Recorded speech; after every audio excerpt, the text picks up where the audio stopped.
یہ کہانی ہے ایک ایسی عظیم خاتون کی جنہوں نے آزاد کشمیر کے کٹھن اور پسماندہ خطے میں معاشرتی ڈھانچے کو ایک نئی جہت عطا کی۔ سیدہ نجمہ شکور ایک لازوال کردار جنہیں تاریخ کبھی فراموش نہیں کر سکتی۔ 1959 میں آزاد کشمیر کے ایک چھوٹے سے گاؤں مجھوئی میں ایک متوسط گھرانے میں پیدا ہونے والی نجمہ شکور نے 1995 میں ویمن ویلفیئر آرگنائزیشن WWO کی بنیاد رکھی۔ اس تنظیم کے ذریعے انہوں نے آزاد کشمیر کی پسماندہ خواتین کو منظم کیا اور ملک کی سب سے بڑی خواتین کی تنظیم کی بانی اور روح رواں کی حیثیت سے اپنی پہچان بنائی۔ سیدہ نجمہ شکور ایک ایسا روشن چراغ تھی جنہوں نے ہمارے معاشرے کی خواتین کو جینے کا ہنر سکھایا۔ ان کے روشن کیے گئے چراغ آج بھی بجھے ہوئے چراغوں کو روشنی بخش رہے ہیں۔ انہوں نے اپنی واجبی تعلیم اور نامساعد حالات کے باوجود کئی بے مثال منصوبے مکمل کیے، جن میں دور افتادہ دیہاتوں میں 65,000 سے زائد خواتین کو شعور اور تعلیم، 1,000 سے زائد دیہاتوں میں رابطہ سڑکیں اور پانی کی سہولیات، بچیوں کے لیے تعلیم اور صحت کی سہولیات کی فراہمی شامل ہے۔ 2005 کے زلزلے کے دوران سیدہ نجمہ شکور کی قیادت میں ویمن ویلفیئر آرگنائزیشن نے غیر معمولی خدمات انجام دیں اور خواتین کو زندگی کی بنیادی سہولیات ان کے گھروں کی دہلیز پر پہنچائیں۔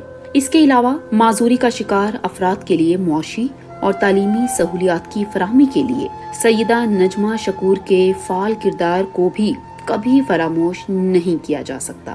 معذور بندے یا بندی یہ اگر پڑھ جائیں گے تو یہ خود اعتمادی ان میں آ جائے گی، نہ صرف یہ اپنے لیے بہترین انسان ثابت ہوں گے بلکہ یہ معاشرے کے لیے ایک بہترین صلاحیتیں رکھنے والے انسان بن سکتے ہیں۔ اپنے بچوں کے لیے اپنی گھرداری بہترین چلا سکتے ہیں۔ معذور لوگوں کی بھی شادیاں ہوئی ہوتی ہیں، آگے جا کے بچے ہوتے ہیں سارا، اور یہ بوجھ بننے کے بجائے یہ کسی کا بوجھ اٹھانے کے قابل ہو جائیں گے۔ اگر یہ نہیں ہوتا، یہ پالیسی نہیں بنتی تو دن بہ دن مطلب ہمارے معاشرے پہ یہ جس طرح پہلے رہا کہ جو معذور ہو گیا وہ بھیک مانگے گا یا کسی دوسرے کی دسترس کی طرف دیکھے گا، ہاتھ کی طرف دیکھے گا مجھے ایک ٹائم کا کھانا دیں، تو یہ بوجھ بڑھتا جائے گا معاشرے میں۔ 1995 میں لگایا گیا بیج آج ایک سایہ دار درخت کی صورت میں پھیل چکا ہے۔ ملکی اور بین الاقوامی سطح پر بے شمار اعزازات اور ایوارڈز سیدہ نجمہ شکور کی عظیم خدمات کا اعتراف ہیں۔ صدارتی award, Pakistan standard award, Amatul award, lifetime achievement award, ایرا ایوارڈ برائے کارکردگی اور اعتراف عظمت ایوارڈ جیسے بے شمار اعزازات نے سیدہ نجمہ شکور کو خواتین کی آواز کے طور پر پہچانا۔ ایک عام سی گھریلو خاتون کو دنیا کی بڑی بڑی تنظیموں اور اداروں نے اعزازات سے نوازا، لیکن ان کی سادگی اور عاجزی ان کے اندر ہمیشہ برقرار رہی۔ انہوں نے ذاتی تشہیر کی کبھی لالچ نہیں رکھی اور ہمیشہ امن اور محبت کی مثال قائم کی۔ سیدہ نجمہ شکور کا نام ہمیشہ ایک نظریے کے طور پر یاد رکھا جائے گا۔ انتہائی سادہ طرز زندگی بسر کرنے والی اس عظیم خاتون کے منصوبے انتہائی جامع اور پائیدار تھے۔ جب ملک بھر سے یا بین الاقوامی وفود ان سے ملنے آتے تو وہ ان کی شخصیت کے عظیم منصوبوں کو دیکھ کر حیران رہ جاتے۔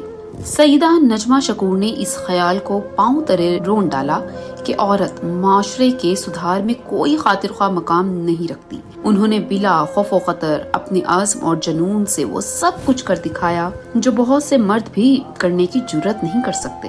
کون جانتا تھا کہ اپنے خاندان کی چوتھی اور سب سے چھوٹی بیٹی سیدہ نجمہ شکور آنے والے وقت میں سینکڑوں دیہاتوں کی ہزاروں بچیوں کی تقدیر بدل دے گی۔ آج سیدہ نجمہ شکور ہمارے درمیان موجود نہیں، لیکن ان کی میراث، ان کی سوچ اور ان کا عزم آزاد کشمیر کی خواتین کے دلوں میں زندہ ہے۔ ویمن ویلفیئر آرگنائزیشن اور نجمہ شکور چیریٹی فنڈ کے جاری منصوبے اس عظیم سفر کو آج بھی جاری رکھے ہوئے ہیں۔ سیدہ نجمہ شکور پر ہم یہ عہد کرتے ہیں کہ ہم ان کے مشن کو آگے بڑھائیں گے اور ان کی لگن، نیک نیتی اور خدمت کے جذبے کو ہمیشہ یاد رکھیں گے۔ سیدہ نجمہ شکور اگرچہ ہمارے درمیان نہیں ہیں، لیکن ان کی خدمات اور کردار کی بدولت وہ ہمارے اذہان اور قلوب میں ہمیشہ زندہ رہیں گی۔ ایسے انسان صدیوں بعد آتے ہیں جیسے سیدہ نجمہ شکور تھی۔